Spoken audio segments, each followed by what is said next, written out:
Hello, everyone. It is National Championship Eve, January 19th, 2025. I would say we're going to go around the Big Ten, but we're not. We're just going to talk about the National Championship game. We're going to go around the Ohio State Notre Dame game. Chip Minnick here with me as always. So we're a little more than 24 hours out as we record this. Has anything changed for you, last 4 or 5 days in terms of your thoughts on this game? Has anything you've seen out of either team, heard out of any coaches or players? Has anything kind of fundamentally changed how you view this game? Or are you still kind of whatever your thoughts on this game are, were they the same, maybe 5 days ago? I'd have to say that they're pretty consistent. I mean, I believe Ohio State it's going to be a full four quarter game that Ohio State's eventually going to win. But I mean, Ohio State, they have to play better than they did against Texas. I mean, they were fortunate in the sense that are with the penalties that seem to kind of slow everything down. And I want to give credit to Texas. I mean, the fact that Texas is a very talented team, but I mean it required Ohio State to play the full game. I'm anticipating Notre Dame pouring over exhaustively what Texas did well to impact Ohio State. So nothing has changed for me. I think Ohio State is still well positioned to win this game, but I'm fully believing that Notre Dame is going to give Ohio State a true challenge, which is what you want in a national championship game. Yeah, I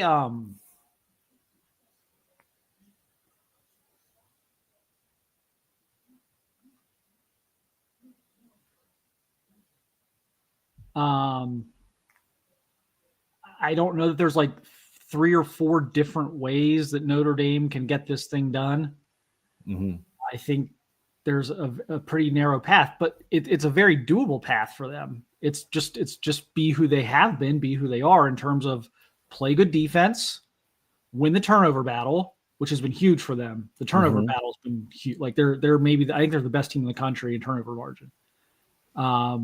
They're right at the top. I don't know if the playoff games the last couple of weeks have changed that, but in a fundamental way. But they've been an unbelievable team in terms of winning the turnover battle. So if you do those things, if you play great defense against Ohio State's high-powered offense, and you win the turnover battle, you're going to give yourself a chance. Obviously, they've got a pretty good running game, a pretty diverse running game in terms of being able to use the quarterback heavily into that as well, which gives you a bit of an advantage there with the numbers.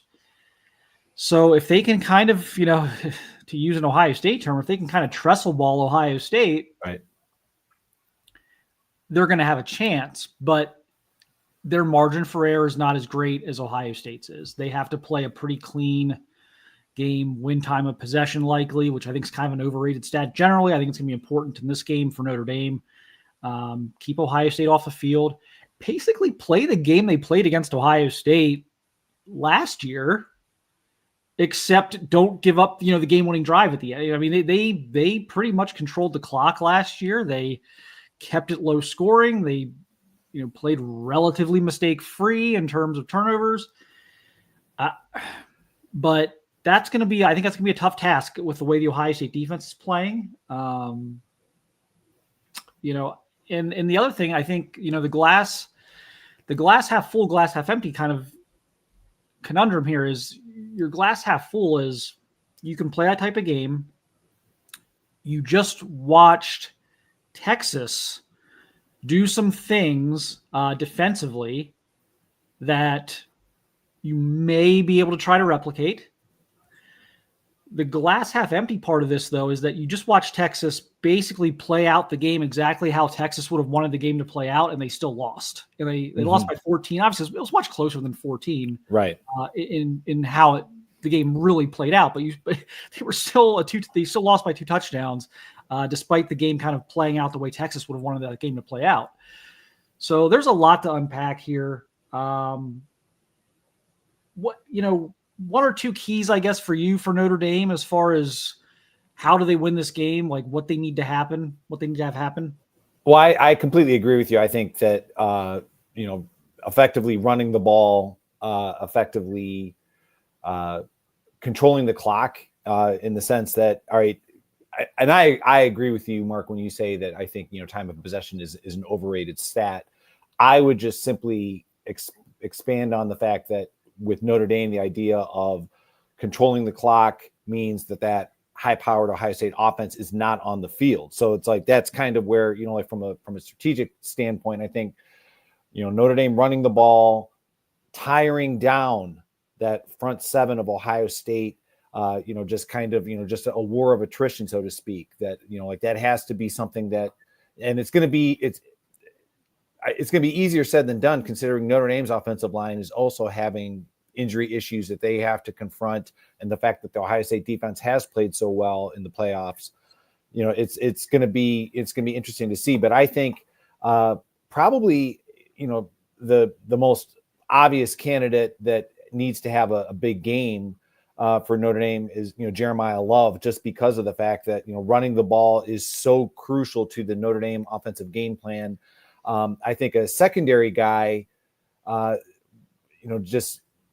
thinking, in terms of matchups, is Mitchell Evans, the tight end, because that Notre Dame passing game isn't nearly as prolific as Ohio State's, but they do like to throw to the tight end. So that means, I'm not sure if I'm Ohio State, are you going to try and cover him with Sonny Styles? Does that mean that Caleb Downs is going to be more involved in the pass coverage? So I think, those would be the players that I would, if I was, privy to the Jim Knowles, defensive staff meetings and practice sessions as to, kind of who they're going to be trying to, I don't think you can completely shut them down, but try and focus upon. Yeah, I think you definitely nailed it on the two key players, other than, of course, like Riley Leonard has to play well. Like 94 yards or whatever he had against Georgia is, I don't think gives Notre Dame a shot. He's going to have to get you 175 plus 200. I mean, he can't come in at like 120 yards passing. It's just not going to be enough. He's got to play mistake free. He's got to take what's there.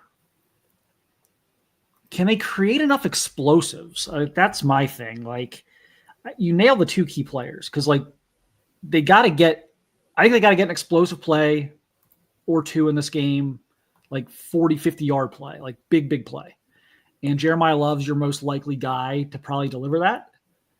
And then Mitchell Evans is going to be huge in terms of, I think, keeping the chains moving, because I think they are going to get themselves into their fair share of 3rd and 5 to 3rd and 8.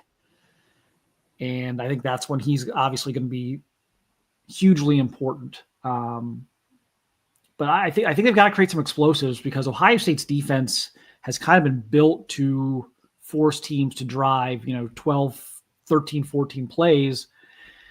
And the way their front's playing, it's just been so difficult for teams to do that, that, you do have to create some big plays. Can Notre Dame successfully do that? Well, that's the thing. I mean, like, just kind of thinking in terms of, like the common opponents that, that they, so, and I'm not trying to be, trivial about it, but the fact that, all right, Notre Dame was down by 10 to Penn State, came back to win that game.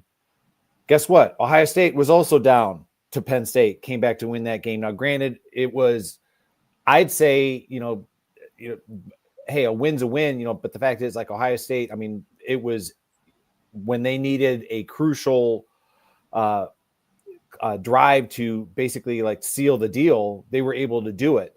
Notre Dame, they came up big. They basically, with that turnover by Drew Aller, say what you will about, should he have thrown the pass? Drew Aller has even said, no, I shouldn't have. But, they came up big to capitalize upon, like, to your point, Mark, earlier, that, they've got to, Notre Dame has to come up with turnovers, to, keep this one close.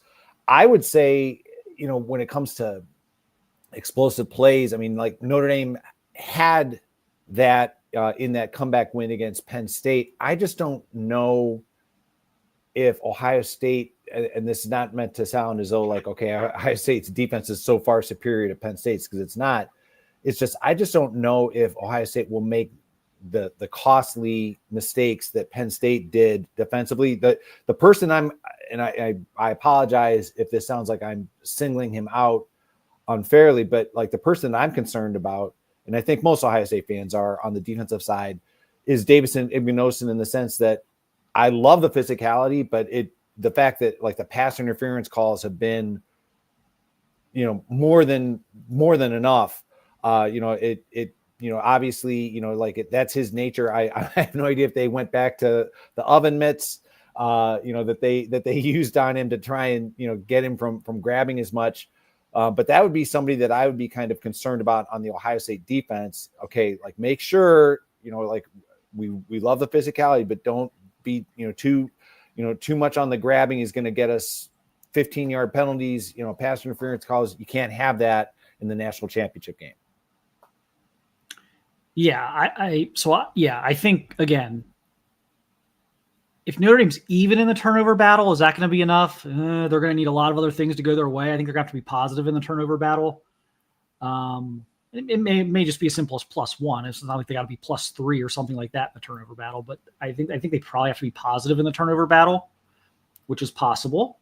They do a really good job of forcing turnovers. And look, Will Howard's played great in large stretches this year for Ohio State. He's also been prone to an interception or two, a poor decision or two, especially in these big games. So, they've survived them the last few weeks. They didn't at times during the regular season, but so you can get an interception in this game, but you can't you can't give them extra possessions. You can't give Ohio State extra possessions. On the flip side, and this is where I think it gets interesting, because I think it was kind of uncharacteristic last week, was Ohio State was really, really shooting itself in the foot with offensive penalties. False starts, holdings, they were in first, second, and they were in second and like 15, second and 20 a lot.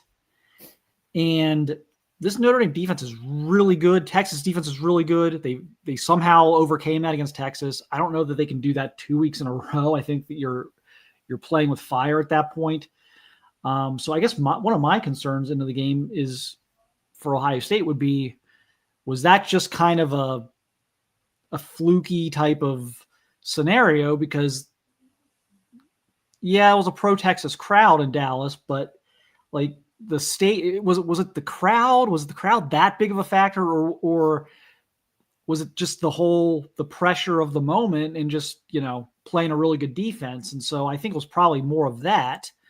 And so they're going to have, again, even more pressure on Monday night against a defense that is also outstanding. So they're going to have to really clean things up from last week. Will Howard can't throw in a triple coverage and get picked off. Offense can't be in second and 20 because of dumb penalties.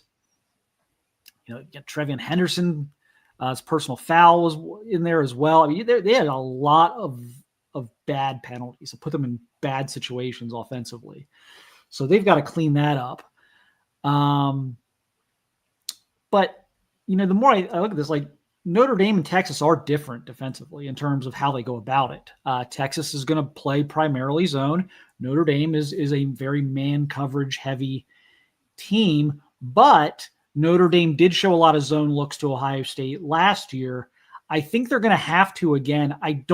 As good as the players Notre Dame has are, I think Texas had the right idea and the right scheme in terms of how to slow down Ohio State, and specifically how to basically take Jeremiah Smith out of the game and make everyone else beat them.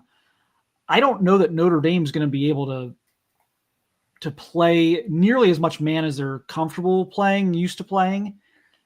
And so that brings the question of, let's say they realize that and they're going to play more zone. Is that going to be something they're comfortable doing? Not that they don't ever play zone, but they're going to have to do it a lot more and probably some new looks. I mean, I don't know. Does that does that bring in a whole set of new problems in terms of kind of getting out of your comfort zone a little bit defensively?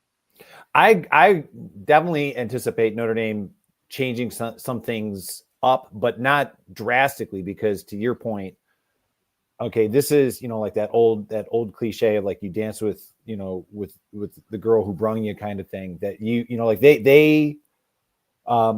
they can't play man against this Ohio State passing offense and expect, like to be as dominant, on the defensive side of the ball. But on the other hand, you can't, you can't play the way that you traditionally have, without, I just think it's like, it's a delicate balance. I mean, like, you can't recreate your defense in a week's time. Like there's a reason why that your players are comfortable. They know what their responsibilities are. But you have to sprinkle in some new looks. So it's going to be, I think it's going to be a really good chess match. And to your point, about Ohio State, with like was it the crowd? Was it that they were too amped up? That's another, I guess you could say, I don't want to call it a big concern, but it's like something like Will Howard. I love his enthusiasm and his intensity, but making sure, like, okay, if Notre Dame comes out and they are taking away the deep passes to Jeremiah Smith, make sure that like you said, we're not throwing into triple coverage. Like, identify who is the open man, or if you have single coverage and can get the pass to that player, that's where like a Emeka Egbuka or, Carnell Tate, or, the fact that like, as I mean, you want to talk about like a timely call, that screen pass to Travion Henderson, being able to find the players that are open versus forcing it. It's just, like I said, it's going to be an interesting chess match between Ohio State offensively versus Notre Dame defensively. How much does Notre Dame fluctuate what they have traditionally done? How much does Ohio State, do they force the issue? Hopefully not. So that's it's going to be, interesting to watch. Yeah, I'm kind of fascinated by the quarterbacks in this one. I think Will Howard certainly has been the better quarterback this year than Riley Leonard, but they're both kind of key to what each offense wants to do. Leonard with his legs, Howard with his just distributing it to whoever's available. They got a lot of weapons, just kind of get the ball out of his hands and get it to the right spots. It's funny, like Howard's been more productive. So, but Notre Dame's going to need more production out of Leonard, I think, than what they've been getting. Like statistical production, like tangible production. And Ohio State is going to need Will Howard to not make the big mistake. Because I think the margin for error for Ohio State is greater than Notre Dame's, but it's still not something that's, again, you don't want to be playing with fire here. So watching how that plays out, if that can play out, can Riley Leonard get you 200 passing yards in this game? Because if he does, you're probably, I'll put this, if Riley Leonard gets to 200 yards passing in this game, I think Notre Dame is probably at some point in the fourth quarter has the ball with either a chance to go ahead or, tied with the chance to go ahead, or just, one score back, chance to tie maybe. So, and if Will Howard avoids turning the football over, I don't know how Ohio State loses. Yeah, I think with Riley Leonard, to kind of pivot a little from what I said about Notre Dame, like fluctuating too much with what has been successful for them defensively. The same thing applies offensively. Like if Notre Dame comes out and they start throwing the ball all over the place, it's not only out of character, but it's like they're not designed. That's not to, I realize, for example, like, they've got good wide receivers, but it's like, come on now. Like, what has brought you to the national championship game is that commitment to the running game and, taking care of the ball. And, oh, by the way, your quarterback is, your second leading receiver or rusher, excuse me. So like relying on his legs more than his arm to kind of keep drives going. So, if I'm Notre Dame, I'm kind of saying like, all right, when you drop back, if it's not open, take off, which again, kind of like if you're Ohio State, you have to be disciplined in the sense like, all right, I'm not sure, who I would guess like that again might fall on Sonny Styles in terms of like spying on Riley Leonard to try to eliminate, positive yardage from Riley Leonard, keeping drives alive. So, like I said, I think Will Howard has sometimes, he sometimes makes mistakes, but I think, everything that I've seen in terms of like the interview clips and like social media, it seems like that the focus is, okay, we've got one more game. Let's finish this the right way. The Ohio State mindset seems to be not that the Notre Dame mindset isn't good either, but I think the Ohio State mindset is like, hey, we've rebounded so well from the disastrous loss to Michigan. Let's finish this off with the national championship. Yeah, and like I throw out the Leonard stat, like, could he possibly get to 200 yards? Mm-hmm. Because I think Ohio State is going to beg them to throw. Right. I think they're going to see a lot of really heavy boxes. Yeah, I think which Ohio State historically like hasn't done that quite as much. Like they've kind of let their front four and handle things up front. But in this particular matchup, I think they're going to dare Notre Dame to throw outside the hashes. I really do. The old football cliche of winning first down. You know what I mean? Like to me, it's like I always, whenever I'm watching a football game, if after first down, if you're looking at 2nd and 4, I don't care who the opponent is. Right. If you're at 2nd and 4, you pretty much have it like wide open. Like it's like, okay, like I can run, I can throw. I still have, 2nd and 3rd down to get those 4 yards. But it's like if after first down, it's 2nd and 10, 2nd and 9, and you're Notre Dame, now you're behind what you want to do offensively. And it's like, to your point from earlier, like, Ohio State, they were, behind a lot against Texas, but they're better equipped to handle that versus Notre Dame. Which is why I think Riley Leonard's going to have to make some throws in this game, and maybe even make some throws on 1st and 10. Right. I don't, they may have to, again, I think Ohio State's going to beg them to throw. I think Notre Dame may have to switch things up a little bit in terms of what they're comfortable with offensively. I think they're going to have to try and see if they can get a quick passing game going. They're supposed to get Bo Collins back, which will help on the outside. But I think that's going to be a key to this game. And look, they're starting now, a redshirt freshman at left tackle. Boy, am I testing him. Oh, yes. Oh, yes. Absolutely. I'm running all sorts of cool stuff on that side of the line. Right. And little stunts and twists and sim pressures and everything else. I mean, baptism by fire for that young man. I don't care, because full well, like it won't like JT Tuimoloau, his ankle is taped, but everything that I've read is that looks good. He's ready to go. Mm-hmm. And the legend of Jack Sawyer, can only continue to, if he makes that left tackle kind of turns him into a turnstile, it can only be enhanced. So it just remains to be seen, like in terms of, Kenyatta Jackson, Caden Curry have been coming in to keep the legs fresh. But like you said, Mark, if Notre Dame, they're going to have to mix it up offensively. It just remains to be seen how effective they can be, considering that's just not part of what has made them successful this season. Yeah. So like we talked about the 2 quarterbacks. Then there's like the 2 quarterbacks of the defense. Like these are maybe the 2 best defensive players in college football. Caleb Downs, Xavier Watts. I think they're certainly the 2 best safeties in college football.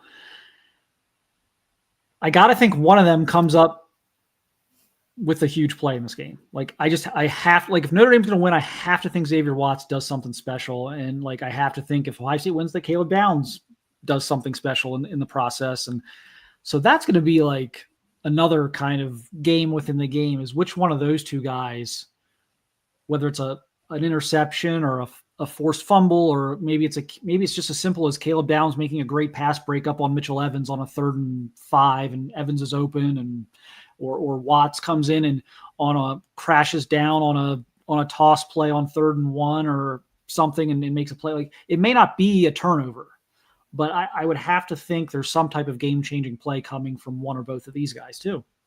Yeah, Caleb Downs, the fact that, when you reference that, that the play on the goal line, almost is equally important. Earlier in that game, he had a shoestring tackle that basically saved a touchdown.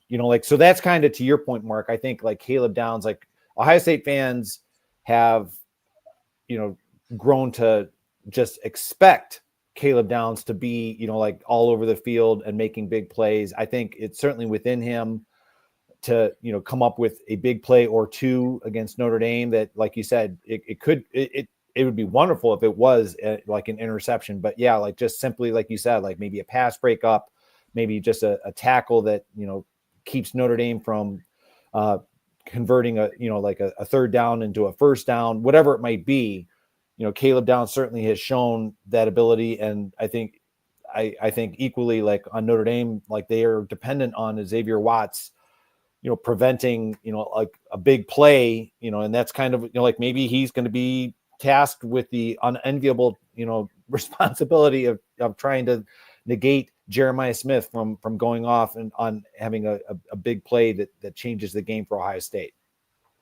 Yeah, I think those two are obviously going to be huge. Like, the stars have to be stars in this game. When you get this far, it really does come down to your star players. And, we talk about it doesn't necessarily have to be a turnover. Like the plays these guys make, like it goes into the box score as just a tackle or just a pass defended.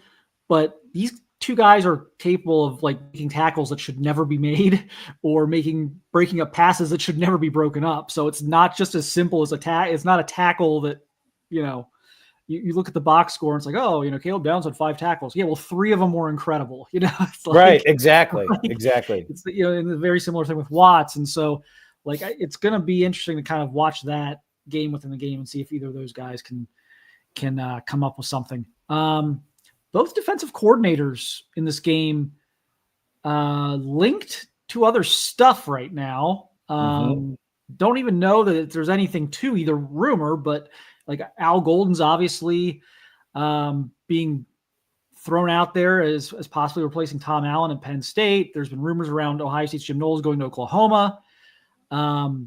Knowles, it was not really a full denial media day. Neither guy has really issued a full denial on this.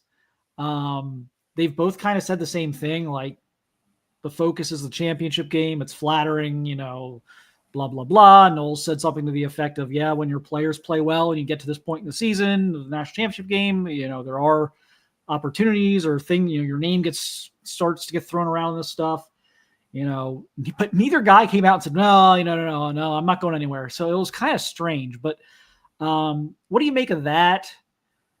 And I think people like get kind of panicky about that stuff. Well, if they're looking at other jobs, how could they possibly be prepared and locked in for this game? That's not really a thing. Like, that's what agents are for. Tom Herman knew he was leaving when Ohio State last won their national championship and coordinated a tremendous playoff run for them for their offense. But it is kind of interesting to me that like both guys are kind of in the rumor mill right now. Yeah. Surprising, but like you just said, that's an agent's job. It's amazing, completely unrelated to those two individuals, wasn't it, like how coincidental was it that, all, the rumors that Steve Sarkisian was being targeted by NFL teams, and lo and behold, he is awarded a, much more lucrative contract by Texas. So I have nothing against, the agents trying to do their jobs for their clients. That's what they're supposed to do. I would say out of the two, and this is obviously I'm biased as an Ohio State, fan.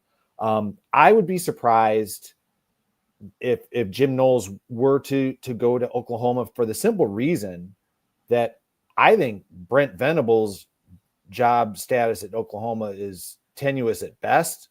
He's coming off of a a very disappointing inaugural season within the SEC.